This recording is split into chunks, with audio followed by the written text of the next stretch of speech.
Howdy, it's Ben and/or a Bookish Bear here. Hello, Beauregard. It's my dog. All right, let's do a July wrap-up with no further interruptions, hopefully. Okay, so this is going to be super short. To start with, as always, what I'm currently reading, which is the MaddAddam by Margaret Atwood. This is the third book of the MaddAddam trilogy. I am really enjoying this trilogy so far. This book it's different than the first, which is really interesting, and one of the most interesting things to me about this trilogy is each book seems to have a very different way of storytelling.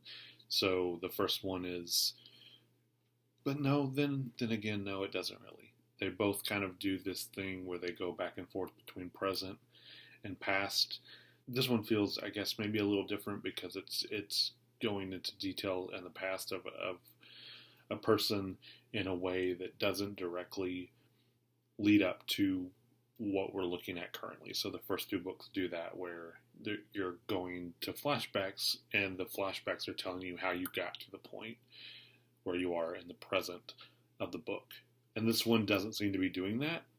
A little bit, I guess.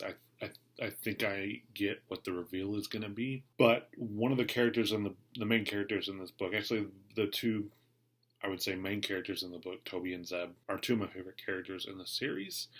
So I'm really liking this one so far. I'm not exactly halfway done, but I'll probably finish within the next couple days and then move on to something else. But if you haven't read the MaddAddam trilogy, then I recommend them. As far as what I read and finished in July, that is going to be the first two books of the MaddAddam trilogy. Oryx and Crake is the first book.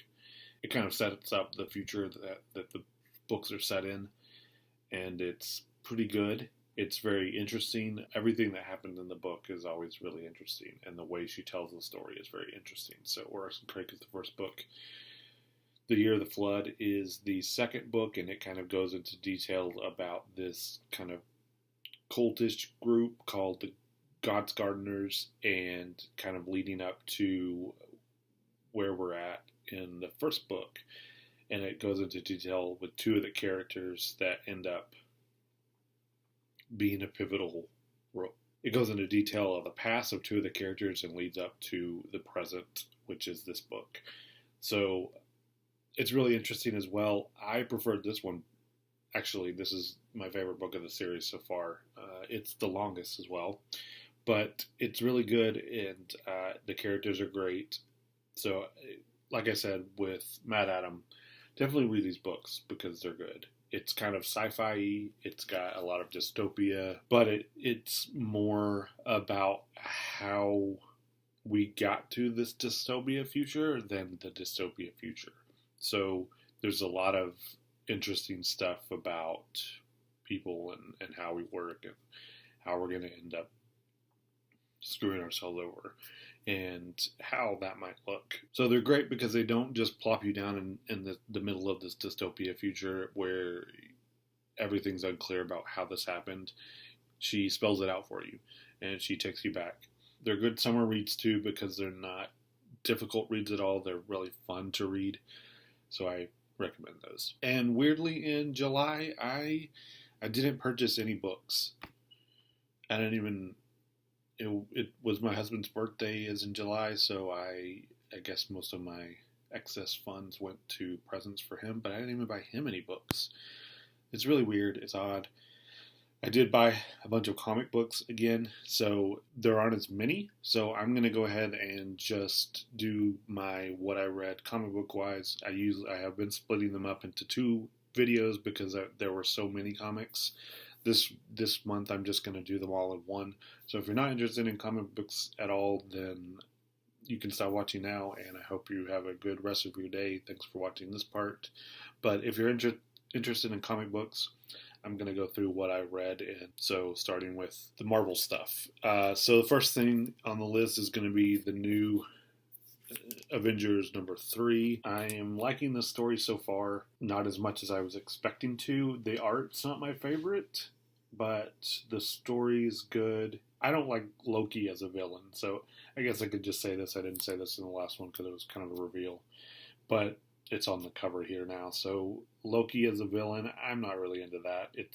He's kind of boring to me. I get that lots of people like him. I understand that Marvel needs to do this thing where they try to make their comic universe match the cinematic universe as much as possible to make more money.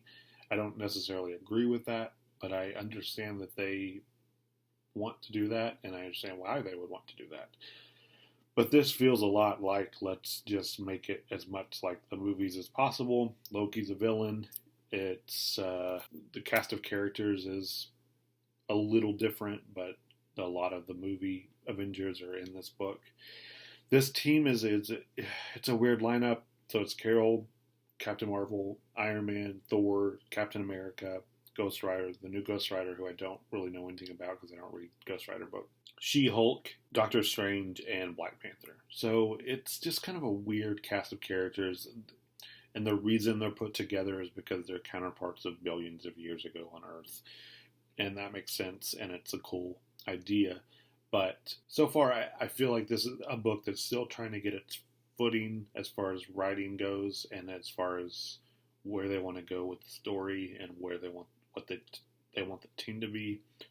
So I'm still enjoying it, but it's not my favorite. It's definitely not my favorite Avengers stuff that I've ever read. Marvel 2-in-1 Thing and Human Torch. So I read 6 and 7. I don't know why I'm so far behind on that, but I finally read 6 and 7 last month, and the annual. I believe the annual came between the two, and actually was important to the story and plot. So don't skip this because you won't. I mean, you'll know what's going on, but you're going to understand it better if you read this. And it's a really cool story, too, about Doom and Doom kind of facing himself. And it gives us more insight into this new Doom that we've got in our universe now. So this story, again, awesome. Fantastic Four comes out in August again. So I'm stoked to see if that book's going to keep going or not. I'm really excited to read Fantastic Four comics again. Next, Captain America 704. This is the last in this series, and they started over. They renumbered at number 1. This story, this last arc, was okay. It wasn't my favorite. There's lots of weird.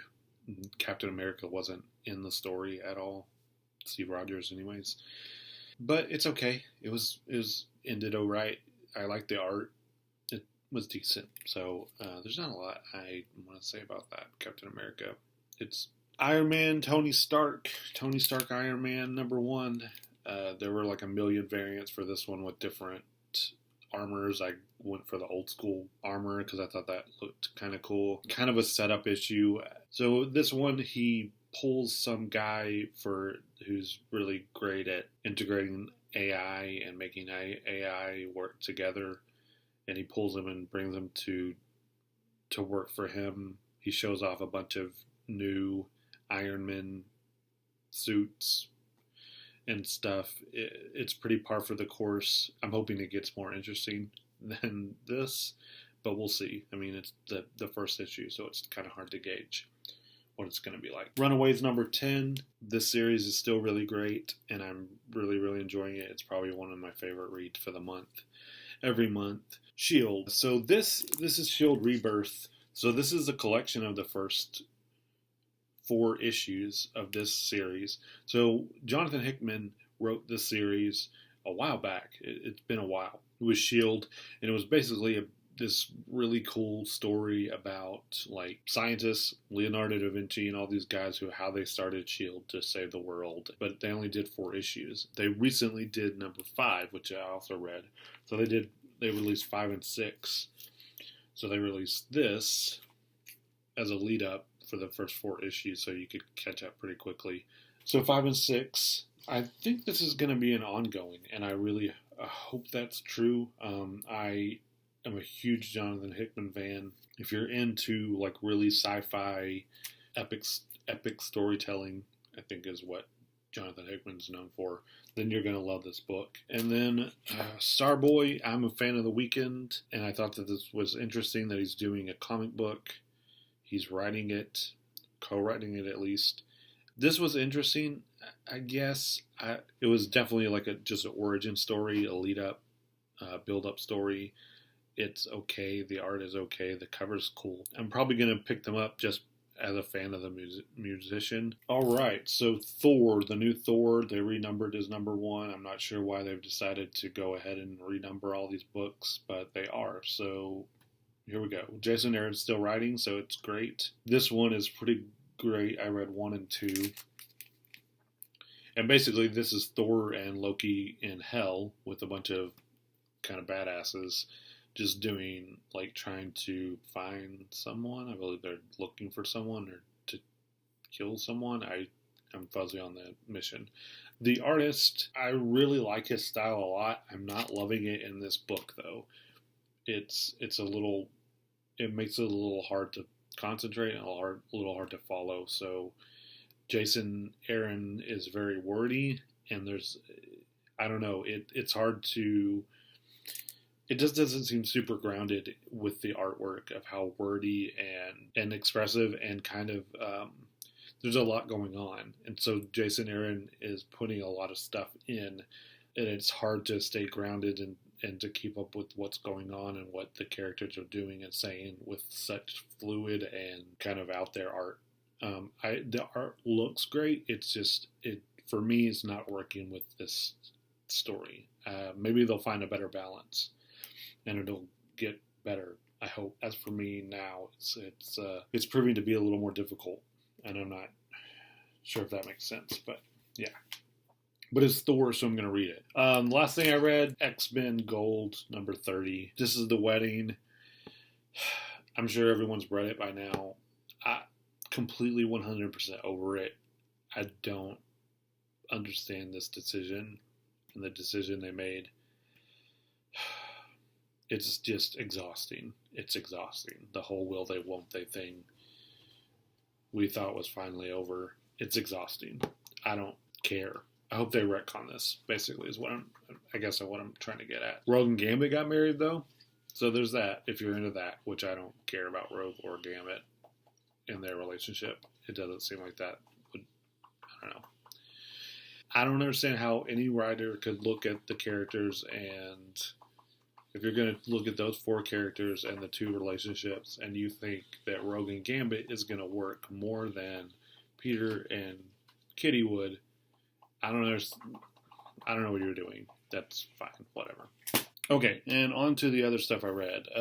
From Image, I read Barrier 4 and 5, which will be the end of the series. This one is a great book.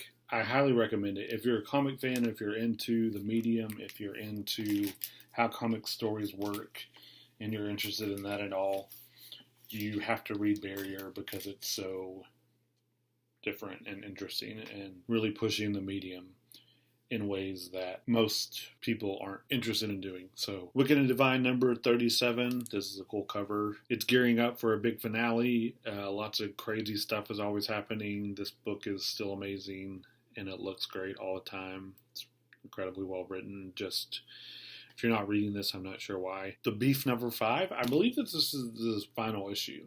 Hopefully they'll do more of these or something similar. Gideon Falls number 4. So this is a book. There are 4 issues in.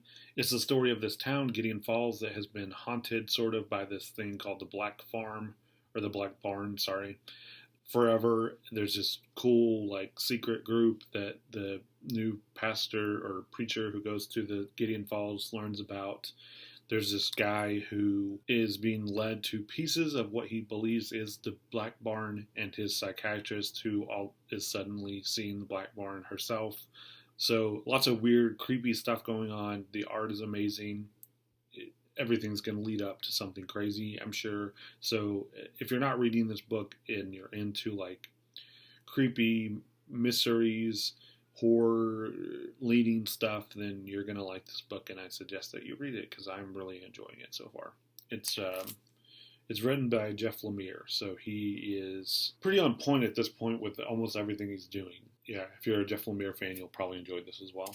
Saga 53. This book is just going to break your heart, but you can't help but read it because it's amazing. Everything about the book is amazing. The writing, the art, even more so. It's gorgeous. I don't know. If you're not reading Saga, I don't know what's wrong with you. And finally, Kill or Be Killed 19 and 20. These are the last two issues. I think that I'm going to do a longer video about this series. There were 20 issues. It's one of my favorite comic series in a long time. It's really, really great. Ed Brubaker and Sean Phillips are an amazing team that you probably know about.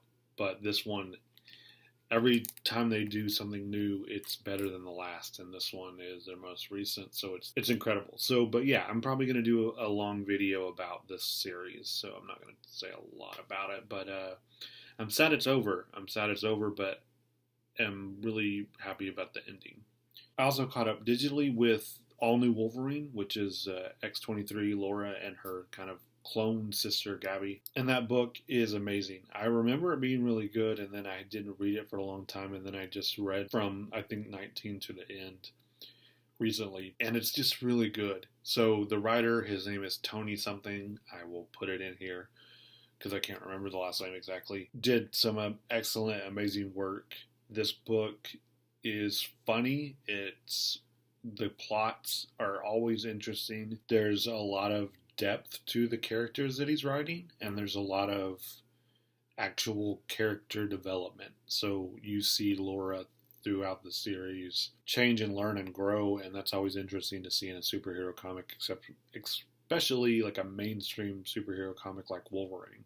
So it wasn't just a replacement of Logan with this kind of gory, crazy killer, action-packed stuff. There was a lot of like really human emotion and growth, and it's really great. And I totally suggest that you read All New Wolverine if you get a chance. So yeah, that's what I read in July. If you want to talk or have anything to say about any of these books, feel free to hit me up in the comments. Thanks for watching, and I hope you're having a good day.